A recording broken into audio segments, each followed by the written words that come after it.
Dando início a mais um dos nossos grupos de conexão bíblica, nos colocamos na presença de Deus em nome do Pai, do Filho e do Espírito Santo. Damos graças ao Senhor porque o nosso trabalho é simplesmente aquietarmos, estarmos na presença dEle, tanto para cumprir a vontade de Deus, como para expor esta vontade. Que o Espírito Santo tome a frente, Senhor. Oramos na Tua presença, juntos, aqueles que ouvem e eu aqui, para que o Teu Espírito seja tudo em nós. E que toda essa palavra, Senhor, seja para edificação, para crescimento daqueles que ouvem, de quem fala também. Precisamos dessa força. Por nós mesmos, como está escrito, nada podemos fazer. Disse Jesus, sem mim, nada podeis fazer. Então, nos colocando na presença dEle, na consciência do Espírito Santo, louvamos ao Senhor, damos graças a Ele, mais uma vez, por estarmos unidos, através dessa comunicação, e podermos partilhar as coisas eternas. Amém. Bom, pessoal, como a gente tinha anunciado a semana passada, hoje é o dia da conversa séria com nós mesmos. Nós vamos tratar de um problema, mas não é para trazer preocupação, acusação, não é para dizer que você precisa melhorar nisso, melhorar naquilo. Na verdade, é uma consciência, tomar consciência da nossa posição, da onde estamos visando, nos erguermos, sairmos, levantarmos do sono que nos cerca, né? Como está escrito lá, levanta tu que dormes e que Cristo te iluminará. Então, é desse problema que nós vamos tratar. Como é que nós chegamos a esse problema? Ainda ele nem está anunciado bem, né? Mas vamos passar pelos textos da semana passada, só para a gente nos situar, né? A nossa mensagem surgiu já desde o primeiro grupo sobre este tema, dessa palavra, olhar para Davi, né? Já foi falado bastante, lembrando sempre aquilo lá, Davi é um homem como nós, mas ele tinha aspectos marcantes, homem mesmo, homem, não é uma pessoa especial, um santo, alguém que fez algo acima do... Ele simplesmente tinha alguns aspectos marcantes, que era confiança em Deus, zelo para com Deus, a palavra de Deus, e gratidão para com Deus. Está demonstrado isso em tudo que ele deixou escrito. Davi foi um homem, começou como pastor, e compôs muitos hinos de louvor, que é o sinal da gratidão, fez profecias, diversas profecias, tanto nos Salmos, quanto na própria história dele, através dos profetas, foi profetizado coisas sobre ele, e sempre demonstrou aquele objetivo firme de se limitar ao que Deus mandava, né? Então esses aspectos são marcantes. Como que ele adquiriu isso? Ele adquiriu isso simplesmente por uma consciência de pertencer a uma aliança, que era a aliança estabelecida em Abraão e em toda a sua descendência. E Davi, como descendente de Abraão, ou seja, pertencente à nação israelita, ele se sentia em condição de se revestir de confiança em relação a Deus, de zelar pelas coisas de Deus e ter gratidão. Como que nós, cristãos, podemos incorporar esses mesmos aspectos? Porque nós pertencemos a uma nova aliança, inclusive superior àquela, né? Então foi aí que nós tratamos da questão da conversão, uma questão importante para o cristão, né? O cristão precisa saber que a conversão dele é algo que acontece na sua vida, seja criança, seja adolescente, seja adulto, e que faz toda a diferença, né? Porque antes da conversão, o que a gente é? Um ser vivo que nasceu, vive aí no meio de um monte de informações, de um monte de situações, mas ele não sabe de onde veio, porque se ele não tem a fé, não sabe de onde veio, né? Vem, sei lá, de uma explosão, tem mil teorias aí, né? Não sabe de onde veio e não sabe para onde vai, quer dizer, sabe, né? Vai acabar. Mas, então, é semelhante ao gado que se abate. Isso é a posição que o homem toma, porque vai se alimentando, vai desfrutando, vai fazendo, sabendo, sem olhar lá para o fim, né? Então essa é a condição antes da conversão. após a conversão, algo diferente aconteceu. A pessoa sabe de onde vem e sabe para onde ela pode ir, porque agora ela tem um ajudador, né? Ela tem nela, a conversão dá esse recurso a ela, de possuir a presença contínua do Espírito Santo. Antes sozinho, depois disso, aquele que foi anunciado, o Emmanuel, Deus conosco. Então, essa condição extraordinária é a nossa conversão, né? E daí a gente conclui o porquê Jesus veio ao mundo, deu a vida por nós, né? Fez tudo aquilo e quando ressuscitou, se apresentava diante dos discípulos com essa palavra: a paz esteja convosco. Por quê? Porque agora não estou mais sozinho, porque agora eu tenho uma força extraordinária, a força que veio pela obra do próprio Filho de Deus e está conosco, e ela nos leva, ela nos prepara. Existe uma interação? Existe, é disso que nós estamos tratando. Mas essa interação é o mínimo que o homem alcança, está no alcance do braço do homem. Agora, o que se pede não está no alcance do braço do homem. O que se pede é grandioso demais, é por isso que precisamos daquele ajudador, né? Então, essa situação que Jesus demonstra ao falar a paz esteja convosco, é a consciência, o Espírito de Deus está com você e a minha palavra é verdade, ele fala. Jesus ele falou: eu sou a verdade, o caminho e a vida. E para onde? Para levar ao Pai, para levar à eternidade. Então, essa situação é a nossa situação. Portanto, sem ansiedades e medos. É aí que nós vamos precisar tratar, né? Mas como? A resposta é aquela lá: você não está sozinho mais e é preciso assumir essa confiança, zelo e gratidão. Um novo modo de vida. Por que precisa dos três, né? Os três porque a edificação na obra de Deus é construída sobre isso. Isso é um exemplo. Davi chamado a reinar, nós como cristãos chamados a reinar com Cristo, num reino muito superior àquele reino que era a figura das realidades celestes, né? Então somos chamados a reinar com Cristo e aquilo que deu certo para aquele rei, que foi o rei modelo, o rei a quem foi dada a promessa da descendência que seria Cristo, aquele reino é exemplo para nós, e ele era fundamentado na confiança do rei, no zelo do rei e na gratidão que ele tinha para com Deus, né?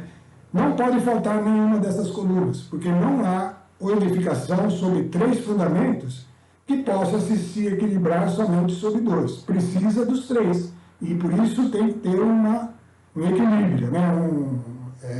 O tripé é muito estável, mas faltou um dos pés, ele começa a ficar abalável, né? Vamos adiante, nós falamos tudo essas coisas. Então, nós falamos que o cristão, na sua conversão, ele nasce sem nenhum mérito, não tem nenhum mérito. O mérito dele foi acreditar que Jesus veio, que nasceu lá em Israel, que morreu por ele, ressuscitou. É uma coisa que acontece dentro da pessoa, ela vê isso um dia, e no dia que ela toma a decisão de entregar-se a esse Jesus, no dia que ele toma a decisão de crer nesse Jesus, né? Então, algo acontece, ele nasce nesse dia, nasce de novo, né? Como uma criança. Ele ainda não mudou nada, absolutamente nada, né? E ali ele é o mais amado. Por isso que a conversão é o momento em que nós somos mais amados. Mas ela não pode parar aí, né? Você tem que se tornar mais que vencedor. E isso é o que precisa acontecer. O cristão mais amado, no dia da conversão, nada é requerido dele, é como um bebezinho, você não requer nada do bebê, mas você espera que ele cresça, ele precisa crescer, ele não pode ficar bebê eternamente. Então, apesar de bebezinho ser bonito, ter o máximo de cuidado, o máximo de atenção, agora chegou a hora dele começar a se desenvolver. E como que o cristão se desenvolve tornando-se mais que vencedor. Somos nós mesmos que vencemos, reconhecendo a nossa incapacidade. Então, o recurso para vencer está lá, quando Deus estabeleceu o seu plano de ação para o homem, quando ele deu a nova lei, a lei levada à perfeição em Cristo Jesus, ele deu ele mostrou como saía da lei que era uma prática e chegava à lei que era uma vida, viver, ser. Então, sair do praticar e chegar no ser. E ele foi falando lá no Sermão da Montanha. É o grande momento da transferência da lei. A lei antiga para a lei nova, que não caiu a antiga, mas ela se tornou plena, em toda a sua força, deu toda a força à lei. Né? Então, naquele momento, ele ensinou tudo isso, e ele, nos versículos finais, ele vai dizer: pedi e recebereis, buscai e achareis, batei e abrir-se-vos-á. Essa é a nossa interação, essa é a nossa parte. Nós temos que reconhecer os problemas e pedir, reconhecer os problemas e tentar buscar um caminho para sair dele, pela perseverança, pela paciência. E bater, insistir, permanecer, tudo isso é oração. Né? Oração para receber, encontrar e passar pela porta de acesso a Deus, que é um caminho. Um caminho é a estrada real do cristão, a estrada real onde ele vai se entregando de forma absoluta para Deus. Né? Então precisa crescer. Né? E não é eu falando, é errado fazer isso, é errado fazer aquilo, você não pode. Não, é reconhecer o erro. Reconhecer o erro e saber que ele está lá dentro e que você não pode conseguir sozinho vencê-lo. Vai precisar buscar a força em Jesus. E a obra toda está consumada, essa consciência precisa entrar na cabeça nossa. A obra já foi feita, não sou eu que faço. Ela está feita e nele eu tenho, nele eu possuo. Por isso que tem aquela frase que fala: tudo o que pedirdes, crede, recebido, e será assim convosco. Na Bíblia está escrito: crede que tendes recebido, porque deram uma ajudazinha. Mas o texto mesmo crede recebido, já está dado no dia da sua conversão. Dali a importância da conversão. Vamos lá. Portanto, estar em Jesus começa com uma decisão, é quando você é mais amado. Não merece, tá? Mas é o mais amado, você creu, é justificado unicamente pela fé. E depois, perseverar em Jesus confiando é ser mais que vencedor. Não tem a capacidade, mas vence. Vence como? Pelo poder de Deus. Tudo isso nós falamos, né, nas reuniões anteriores. Porém, esse processo de ser mais que vencedor tem um problema. Tem um problema que é o que nós vamos tratar hoje. Né? O ambiente necessário para tornar-se mais que vencedor, e é necessário mesmo, né? Está escrito aí em Eclesiastes 2, 1 a 23, nós não vamos ler hoje, que já lemos, né? Onde ele vai falar, quando você entra para a comunhão com Deus, para o serviço de Deus, para a interação com Deus, você vai estar sujeito a muitas adversidades. Por quê? Porque é só para o cristão que acontece? Não, acontece para todos. A diferença é que nós temos uma condição de nos colocar diante das adversidades de forma diferente. E essas adversidades, se você for olhar na Bíblia, tem muitas palavras nos estimulando. Tiago chega a falar: tomai como grande, grande gozo quando passais por diversas tribulações, porque a prova de vossa fé é mais preciosa que o ouro perecível. Lembre-se disso, que hoje nós vamos chegar no finzinho com essa frase, né? Mais preciosa que o ouro, então ela tem que ser provada, mais preciosa que o ouro. Que, no entanto, não deixamos de provar ao fogo. O ouro, para ser ouro mesmo puro, para ser um metal puro totalmente e ter o seu valor como material, simplesmente, ele precisa passar pelo fogo. E os homens acabam passando por adversidades em sua vida com frequência, né? Mas, nessas adversidades, nós vamos ter que provar a nossa confiança e a nossa perseverança. Não devo clamar para ser liberto das adversidades, mas sim para ver Jesus em meio a elas, assumindo a confiança e perseverança. Do quê? De que a vitória já está conquistada, a vitória está lá. Apenas precisa de nossa experiência. Isso é tornar-se mais que vencedor. Né? Então a aprovação é necessária. Se esses exemplos são nítidos na passagem de Pedro andando sobre as águas, né? Jesus manda ele andar sobre as águas, e vem as ondas, a turbulência, e o vento, e Pedro desvia os olhos de Jesus, e aí ele afunda. Então isso acontece muitas vezes com a gente, até que a gente aprenda a olhar para Jesus. É Ele que tem a força, é nele que está a solução, é nele que está a vitória, né? Outro exemplo, Jacó lutando com Deus, né? É aquele momento em que Jacó insiste na luta com um anjo que estava ali em nome de Deus, mas essa luta é interessante, ele não estava lutando para derrubar o anjo, ele estava se agarrando no anjo, segurando-se nele, e o anjo queria ir-se, porque ele falou que ele veio para ficar até a aurora, e era até que viesse a luz. E então Jacó perseverou, e antes do anjo sair, né, ele abençoou Jacó. E aí então Jacó foi o que gerou as 12 tribos do povo de Israel, as 12 tribos, né, que compunham a nação de Israel, e recebeu aquela bênção do anjo. É um sinal de que a perseverança nos leva a ver Jesus, nos leva a ver a estrela radiante da manhã, a aurora que é Cristo. A aurora para a humanidade toda é Cristo, tá? Aquele que pode ter olhos para ver é que vai aprender a louvar e vai aprender a viver uma nova condição, né? É conforme a nossa consciência em relação à própria conversão, esse momento, o que nós fazemos daí em diante, que ocupamos o lugar de Davi ou de Saul. Quem conhece as histórias vai ver a diferença. De Jacó ou de Esaú, também dá para ver as diferenças, né? Então, a aprovação está presente, né? Essa aprovação está presente. E com relação às provações, e elas são mais diversas possíveis, às vezes ela vem disfarçada de algo legal, né? Reinamos pela confiança ou pelo esforço pessoal? Valorizamos o que vemos e tocamos ou a palavra de Deus? Questões sérias a serem analisadas em nosso íntimo. Você com você mesmo, eu comigo mesmo, tá? Eu falo reinamos aí, falta falar alguma coisa sobre isso, né? Reinamos. Nós falamos nas reuniões anteriores, o reinado de cada cristão não é como o de Davi, que era exteriormente. Acho que está na próxima tela, se não me engano. Não está. Então volta lá mesmo. Reinamos, eu falei na outra semana, que o reinado nosso não é como o de Davi, que era sobre um povo, porque a aliança era com o povo. Agora o reinado, a aliança não é mais com o povo, é individual, é com você, é pessoal.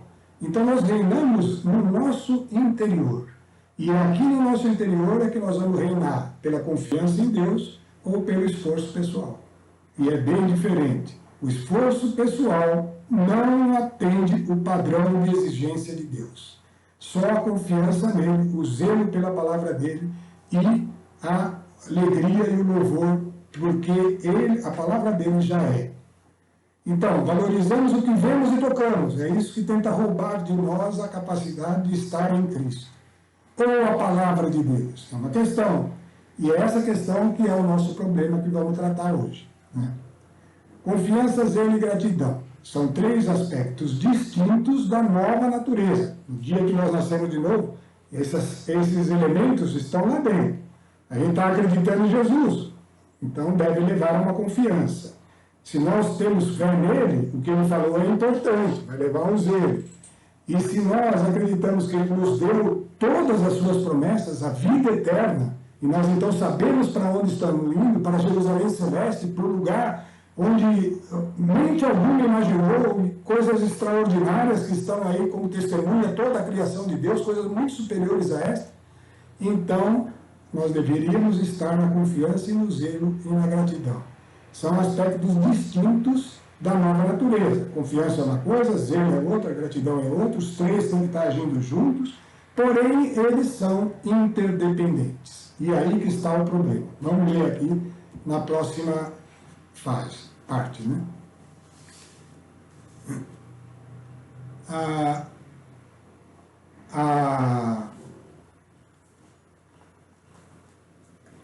Não é possível, aí está escrito, as circunstâncias do dia a dia nos afetam mais intensamente do que a nossa consciência da presença do Espírito Santo em nós. Aquela consciência que devia sobrepujar tudo isso, na verdade ela fica lá calada, e o que nós vemos e tocamos passa a ser mais importante, né? Mas vamos pensar um pouco por que elas são interdependentes, né? Não é possível confiar de verdade no meu íntimo, se no meu íntimo eu sei que não estou suficientemente empenhado no esforço, que é o zelo, né, para permitir que se cumpra a vontade de Deus na minha vida. Isso abala a minha confiança. Se intimamente eu não tenho aquela certeza de que realmente eu estou empenhado, que a minha disposição é descobrir tudo o que me impede de confiar em Deus para levar isso a Ele, se eu deixo as coisas ir passando meio que naturalmente e vou me dando respostas às coisas que eu vejo sem estar atento ao que Deus disse, eu não estou firme no zelo, aí a confiança começa a ficar abalada, porque, peraí, como que eu posso ter confiança em algo que eu não estou zelando, né? É um dos problemas. Mas vamos supor que eu tenho zelo, eu sou um cara esforçado, eu tento fazer a vontade de Deus por minha força, né? Mas só que daí, sem a confiança, se eu não tiver aquela confiança, o que vai acontecer? Eu vou começar a tentar fazer as coisas para ver se dá certo, porque pode ser que não dê. Eu fico pensando, mas será que funciona mesmo? Aí o pedestal da confiança está abalado, né? Então, eu começo a ter problemas na confiança, porque, aliás, no zelo, porque a confiança está abalada. Eu vou fazer, mas eu faço para ver. Nada se consegue no céu quando fazemos para ver se dá certo. Porque a fé é justamente o oposto, a certeza do que não se vê. Quando Deus disse, é e ponto final. Não pode estar nessa... Então a confiança é importante para eu ter firmeza no cuidado com a vontade de Deus na minha vida, né? E os dois juntos, ainda que eu tenha o zelo e a confiança, como é que eu vou ter um louvor de verdade, uma gratidão de verdade, se eu estou mais preocupado com ainda que eu tenha confiança e o zelo, se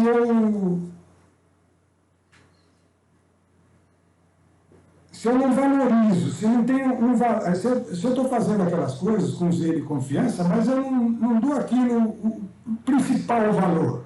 Eu não valorizo aquilo na minha vida a ponto de estar confiando antes de ver, agindo daquela forma antes de ver a coisa. Então, a gratidão fica uma coisa superficial, né?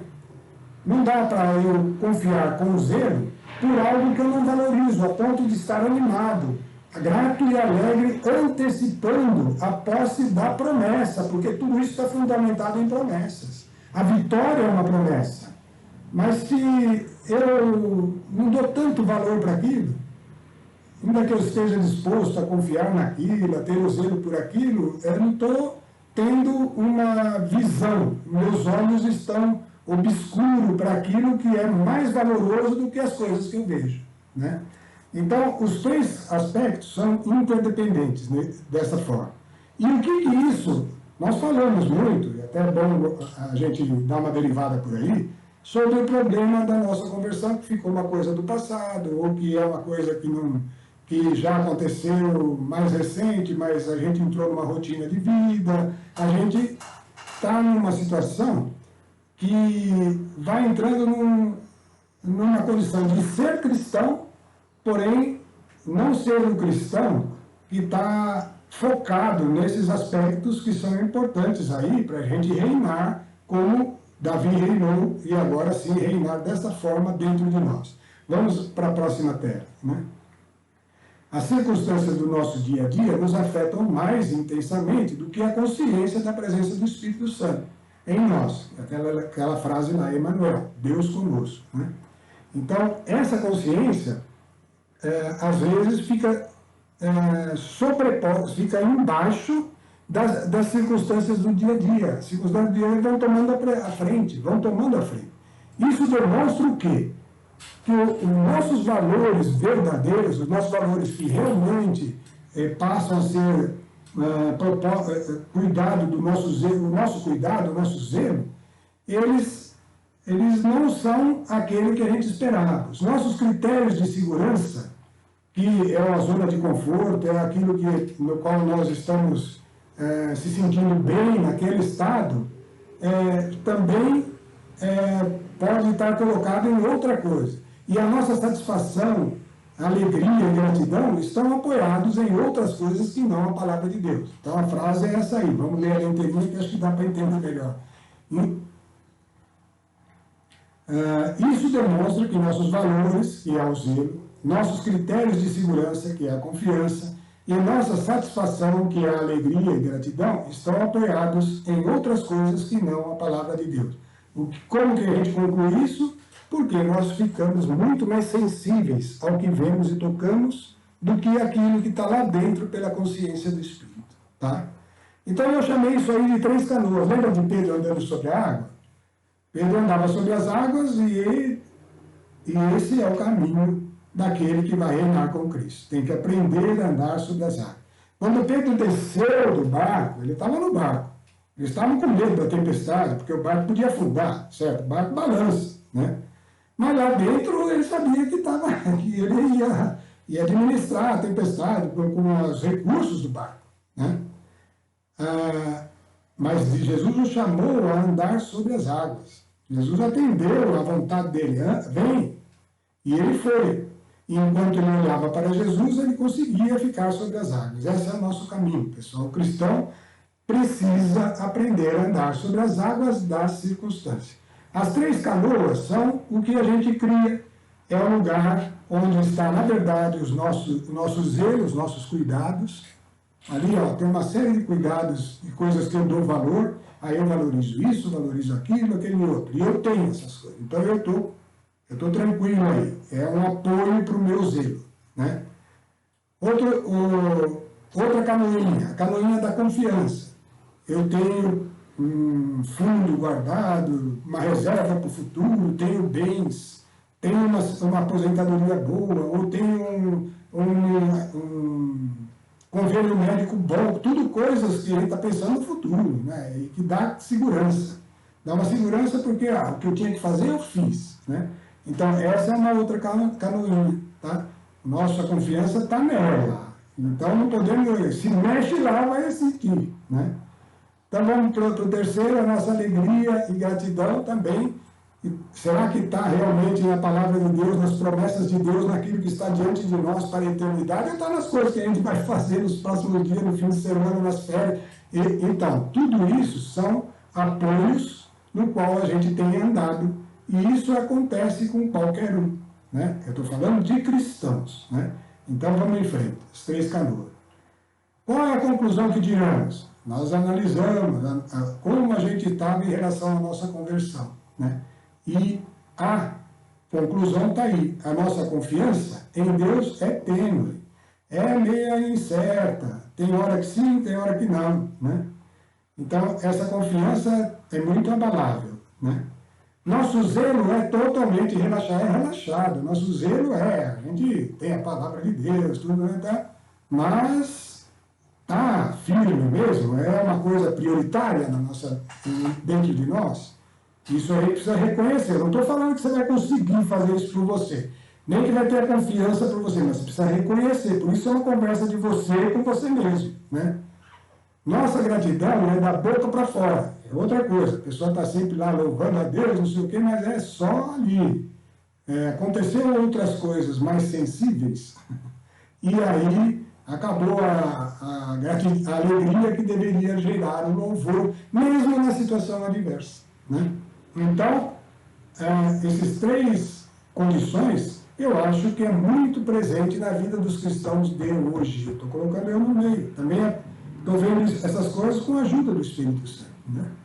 Devemos, então, questionar a importância da nossa conversão. Foi por isso que a gente falou disso. Por quê? Porque a passividade, indiferença e conformismo, muito comum na nossa vida, nos cristãos de hoje, nos matam espiritualmente. Por que isso? Porque é uma igreja que é nem fria, nem quente, né? Como que eu sei disso? Primeiro, porque nós somos cristãos. falamos para nós mesmos e para os outros que a palavra de Deus é o mais importante para nós. Isso aí está pronto a falar. Está pronto, mas é falar, né? Mas afirmamos que somente a palavra de Deus tem vida. Contudo, nas atitudes em relação aos fatos do dia a dia, vai acontecer o que está na próxima tela aí, né?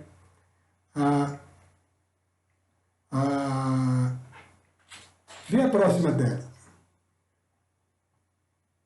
Não, aí tá, volta lá mesmo. Então acho que está faltando um texto aqui, mas eu vou falar aqui para vocês, né? Esses três aspectos nos matam espiritualmente. É a igreja nem fria nem quente, que eu diria é a igreja dos nossos dias, né?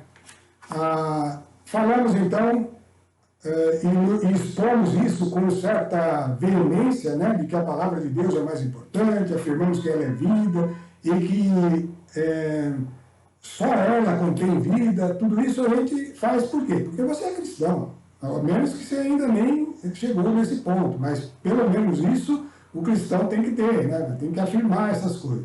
O que precisa é ser verdade. As nossas atitudes em relação aos fatos do dia a dia acabam não demonstrando o contrário. Somos muito mais sensíveis a aspectos relacionados às circunstâncias do dia a dia, demonstrando dessa forma que nossos valores, tal, tudo aquilo que a gente viu, né? Então, precisamos andar sobre as águas, né? Precisamos andar sobre as águas, é isso que a gente queria chegar. As três canoas, precisamos sair delas e entregar-se totalmente à palavra de Deus. Precisamos andar sobre as águas. Para isso, nós temos que ver os sinais do dia a dia. Quais são os sinais do dia a dia que devem chamar a nossa atenção? Bom, os sinais, eles se manifestam toda vez que a nossa canoinha da confiança, a canoinha do zelo e a canoinha do louvor, da alegria, balança. Quando ela balança, a confiança nossa, que não é em Deus, vai levar-nos a certas situações. Quando balança o nosso zelo por coisas que não são a palavra de Deus, quando eles balançam, aí acontece conosco situações que vão demonstrar que realmente o meu zelo está no lugar errado, né? E quando balança a canoa do coração grato, do louvor, da alegria, por quê? Porque falta aquelas coisas palpáveis, sensíveis, e elas começam a ser retiradas de nós, então aí acontecem coisas conosco que indicam que nós temos apoios para o nosso andar que não são a palavra de Deus, né? Então, quais são esses sinais quando somos abalados em cada um desses aspectos? Primeiro, confiança abalada. Se a tua vida é cheia de preocupações por causa das coisas do dia a dia, é cheia de ansiedades por causa das coisas do dia a dia, é cheia de perturbações. Eu não estou falando nem quais são as coisas. É importante ter o foco no seguinte: eu estou cheio de preocupações, eu estou cheio de ansiedade, eu estou cheio de perturbações, inquietações, temores.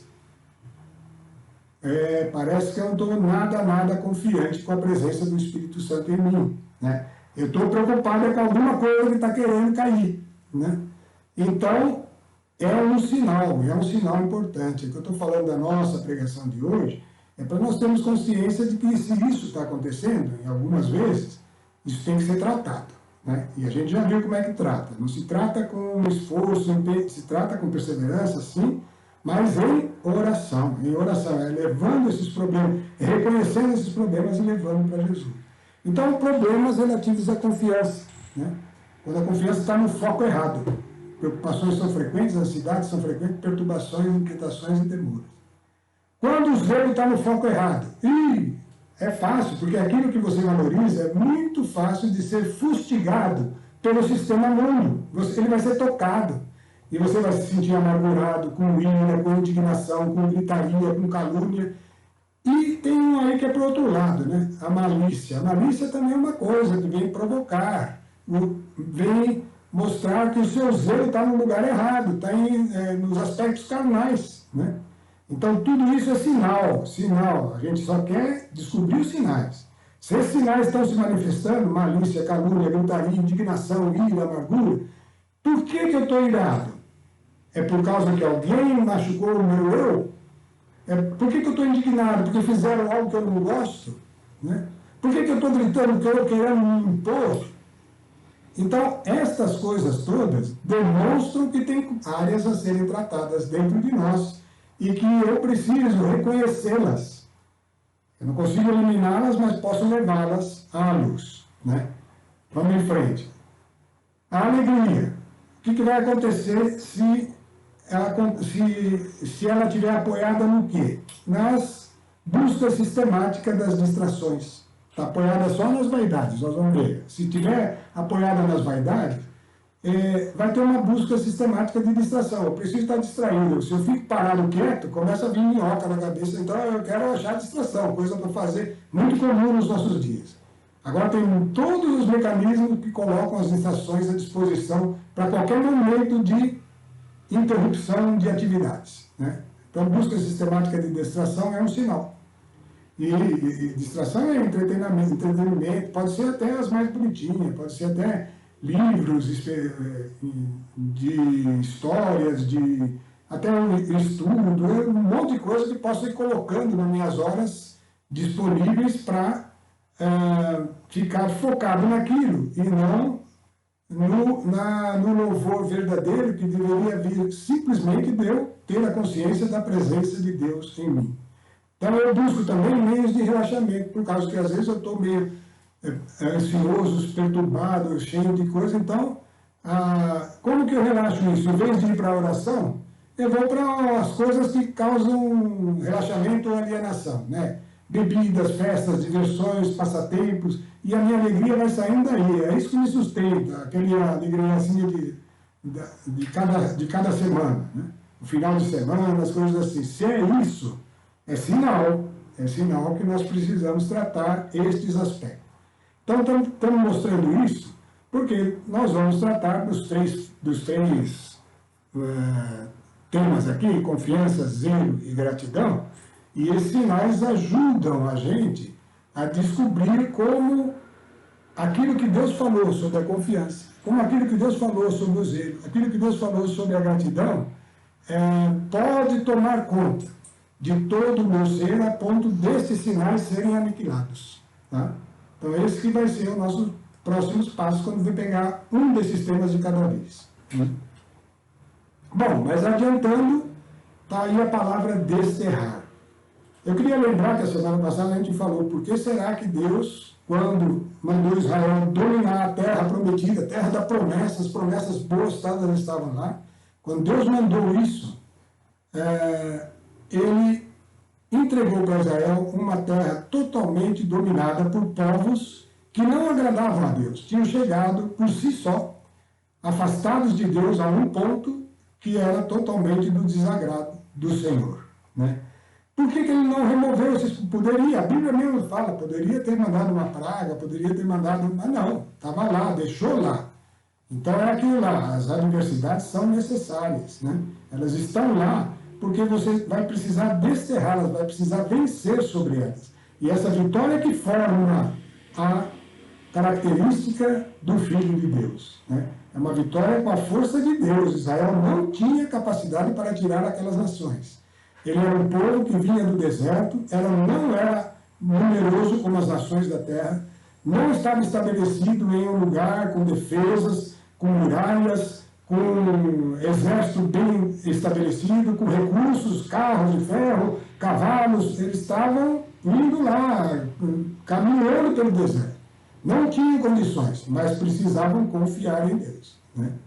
Então, esses sinais do nosso dia a dia precisam ser desterrados, assim como Israel teve que desterrar as nações que ocupavam a terra. Ele teve que ocupar a terra, tomar posse. E isso é que nós vamos ter que fazer contra quem? Contra esses aspectos que nós vamos detectando. Né? Quando eles chegaram lá e viram que estava tudo possuído, eles quiseram voltar atrás. E a geração que fez isso não possuiu a terra. Precisa ir em frente, precisa confiar. Né? Então, no nosso dia a dia, precisamos desterrar as suas causas, as causas dos sinais. Como? Distorções da nossa natureza com relação à confiança, zelo e gratidão em Deus se escondem dentro de nós e somente tornam-se sensíveis quando nós expomos a luz. Lembra que eu falei outro dia? A luta é contra o inimigo que está dentro de você mesmo. Existe lá dentro uma natureza que veio geneticamente ao longo da história do homem, mas que deve ser conformada a uma nova genética que é a do sangue de Cristo, a natureza de Deus, e, portanto, tem que ser desterrada. É uma mudança total, né? E aí, então, nós vamos ver esses textos, porque eles deixam claro esse tipo de coisa. Tem tempo? Vamos ler primeiro o que manda desterrar, esse Efésios 4, 30 a 32.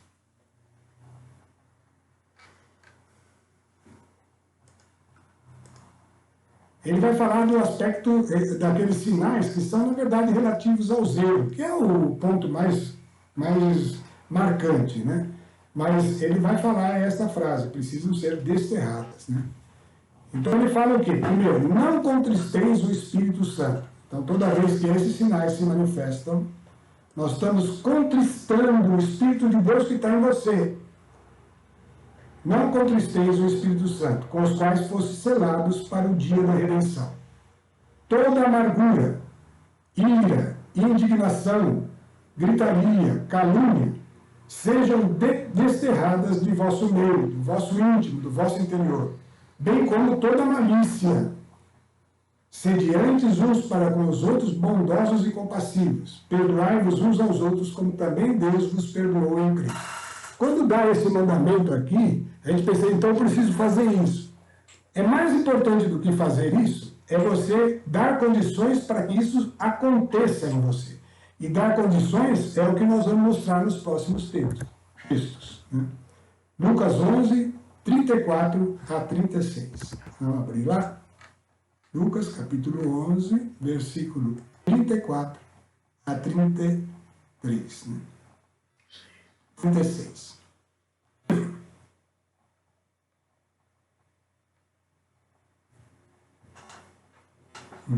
Vamos lá. Abriu aí, Evangelho de Lucas, né?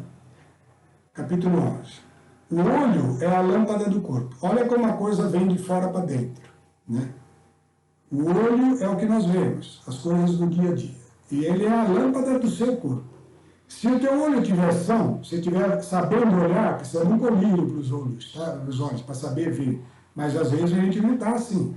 Se o teu olho é são, todo o seu corpo será bem iluminado. Você vai saber olhar essas coisas. Porém, se estiver em mau estado, o teu corpo estará em trevas. Vê, pois, que a luz que está em ti não sejam trevas. Se, pois, todo o seu corpo estiver na luz, sem mistura de trevas, ele será inteiramente iluminado sob a brilhante luz de uma lâmpada. Quando Jesus se transfigurou, é essa imagem que foi mostrada. Dentro de Jesus só tinha aquilo que era o que Deus determinou para ele e ele cumpriu à risca, né? Então, ele era inteiramente luz e nós somos chamados a essa condição. Mas para isso, vamos ter que olhar tudo de um novo modo. Esse olhar tudo de um novo modo é uma coisa sobrenatural, mas que nos foi dada se insistirmos, pedirmos, batermos e buscarmos, né? Vamos continuar aí. O outro texto. João, 1 de João, é muito bom. 1 de João, capítulo 5 a 10, capítulo 1, de 5 a 10. Capítulo 1, versículos de 5 a 10. Tá aí. A nova que dele temos ouvido é João falando para a igreja. A nova que ele tem ouvido de quem? De Deus. E vos anunciamos é essa. Que nós ouviram de Jesus. Né? A nova que dele temos ouvido e vos anunciamos é essa. Deus é luz e nele não há treva alguma. Se dizemos ter comunhão com ele, mas andamos nas trevas, é isso que eu estava dizendo. Nós falamos que sim, mas estamos andando nas trevas, mentimos e não seguimos a verdade. Se, porém, andamos na luz, como Ele mesmo está na luz, e aí é que é o nosso trabalho, temos que andar nessa luz. Temos comunhão recíproca uns com os outros, e o sangue de Jesus Cristo, seu Filho, nos purifica de todo pecado. Nos purifica de todo pecado. Se dizemos que não temos pecados, se nós dizemos que isso não está em nós, enganamos-nos a nós mesmos. E a verdade não está em nós. Se reconhecermos nossos pecados, Deus aí está, fiel e justo para nos perdoar os pecados e, agora vem a parte importante, para nos purificar de toda iniquidade. Então, é reconhecer. Lembra que eu estou falando que é preciso perceber isso? Enquanto não perceber, vai ficando. Está lá e continua olhando para o que não pode. Meus olhos não estão na luz, estão nas coisas desse mundo, né? Mas se reconhecemos nossos pecados, Deus está aí, Ele quer isso. É aí que Ele entra. Fiel e justo para perdoar e purificar. Se pensamos não ter pecado, nós o declaramos mentiroso e a palavra não está em nós. Então, isso é uma regra para ser meditada. Lembra que esse tema todo nosso é uma conversa de você com você mesmo. Mas vamos ver a regra final, mais clara ainda, de Efésios capítulo 5, versículo de 8 a 14. Hoje vamos ver de 8 a 14. Vamos lá, vamos começar no 8. Outrora erais treva, antes da conversão, tá, pessoal? Mas agora sois luz no Senhor, pelo menos posicionalmente já somos. Comportai-vos como verdadeiras luzes. Ora, como é que eu vou me comportar, meu Deus? Como é que eu vou me comportar se eu não sou? Bom, mas nós podemos produzir fruto. Ora, o fruto da luz é bondade, justiça e verdade. Procurai o que é agradável ao Senhor, e não tenhais cumplicidade com as obras infrutíferas da treva. Pelo contrário, condenai-as abertamente. É aqui que tem a nossa força. É reconhecer, confessar, condenar, perceber dentro de mim e desprezar essas coisas, não querer. Se eu não quero, Deus também não quer. E aí uniu as duas coisas. A obra de Deus se cumpre. Mas se eu contemporizo, Deus espera. E aquilo continua lá nos machucando, nos ferindo. São ensinamentos fundamentais para nós. Condenar-as abertamente. Porque as coisas, e aí ele está falando dos homens em geral, e você no meio, e eu também, né? Porque as coisas que tais homens fazem ocultamente, é vergonhoso até falar delas. Mas a solução está no versículo 13. Mas tudo isso, ao ser reprovado, torna-se manifesto pela luz. Aí eu expus na luz. E tudo que se manifesta desse modo torna-se luz. Por isso a Escritura diz: desperta tu que dormes, levanta-te dentre os mortos e Cristo te iluminará. Aqui está a resposta. Aqui está o que nós vamos tentar fazer quando analisar a confiança, o zelo e a gratidão. Tá? Essa é a solução para nós. Como que está o tempo? Falta 3 minutos? Eu vou ler duas profecias. Lembra, o dom de profecias, assim como o dom de línguas, fundamental para a nossa edificação, né? É algo dado pelo Espírito, manifestado pelo Espírito, para aquele que se abre aos dons, né? E alguns cristãos se manifestaram com isso com grande intensidade. Nós já lemos algumas profecias que ajudam a confirmar isso que nós estamos falando. Por que a profecia é tão importante? É porque a profecia é uma extensão daquele ministério dos profetas antigos, que era Deus falando. Então, se essa pessoa, é lógico, tem que se julgar, ela está na unção, pela palavra dela, a gente vai perceber. É Deus falando. Ela fala, e aquilo é característica do dom de profecia, como se fosse Deus falando. Mas isso ajuda muito a gente quando é uma unção verdadeira, como é o caso que eu vou trazer aqui, né? Que é sobre essa questão nossa da negligência e da necessidade de desterrar isso, né? Vou começar aqui com uma aqui que está, que eu vou ler aqui para vocês. Se me escutares atentamente, lembra, é sempre Deus falando para você. Se me escutares atentamente, eu me revelarei. Sou bondoso e paciente, mas entristeço-me com a dureza do teu coração e a tua negligência. Isso é uma coisa importante para a nossa igreja. a nossa negligência. A rebelião ousada, aquela que é claramente pecado, geralmente acarreta o castigo imediato. A negligência pode ser até mais destruidora para a alma, porque muitas vezes passa despercebida e não arrependida. Aí que está o nosso problema, tornando-se assim um pecado secreto. Expulse-a em nome de Jesus Cristo.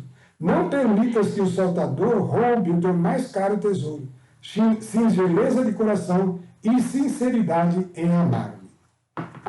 Bom, vamos parar aqui. Eu ia ler a outra, mas acho que o texto ainda tem bastante coisa para nós falarmos hoje, né? Mas você vê a importância.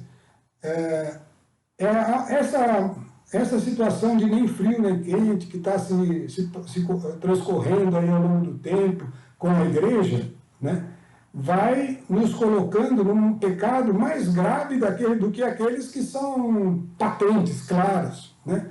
Porque fica secreto lá dentro, fica lá, e fica guardado, é como se estivesse guardando a sujeira dentro do templo de Deus. E tem que sair a chicotada, pessoal, não vai ter jeito, né? Então, mais que vencedor, está aí a definição dele: confiança na tribulação, zelo na justiça revelada, gratidão antecipada da vitória. Por isso que gratidão não é pelo que aconteceu, tá? É sempre antes. A gratidão tem que estar antes. E quando acontece a vitória, ela só se soma à gratidão da próxima vitória. Você vai, é algo, por quê? Eu estou andando na verdade. A verdade, ela é antes que aconteça, né? Para Davi, essas características eram relativas ao seu reinado sobre o povo de Israel. Aqui é povo, tá? Está escrito errado. Mas é o povo de Israel. Para nós, são relativas ao nosso reinado no nosso interior. A conquista da alma, o nosso modo de ser, né? Então, aqui que está a importância de nós fazermos esse trabalho que estamos falando, de aproveitar as circunstâncias de tribulação para tirar dela sinais do que pode ser, de onde nós estamos pondo a nossa confiança, né? Procurar memorizar a palavra de Deus para ver aonde a gente vai saindo do zelo por ela e entrando no zelo por coisas dessa vida. E essa gratidão antecipada que realmente é característica daquele que vai ter a consciência viva da presença do Espírito Santo em nós. Acho que dá tempo sim da gente ainda ler mais uma profecia, porque estamos até com o tempo sobrando. Então eu vou ler essa outra que fala de exterminar a falsidade em nós. Vamos lá. Como eu falei, aquele que exerce o dom, ele fala como Deus se expressando, né? Então, está aqui. Nenhuma palavra profética vinda de mim deixará de ser confirmada. Farei a mensagem muito clara ao coração confiante.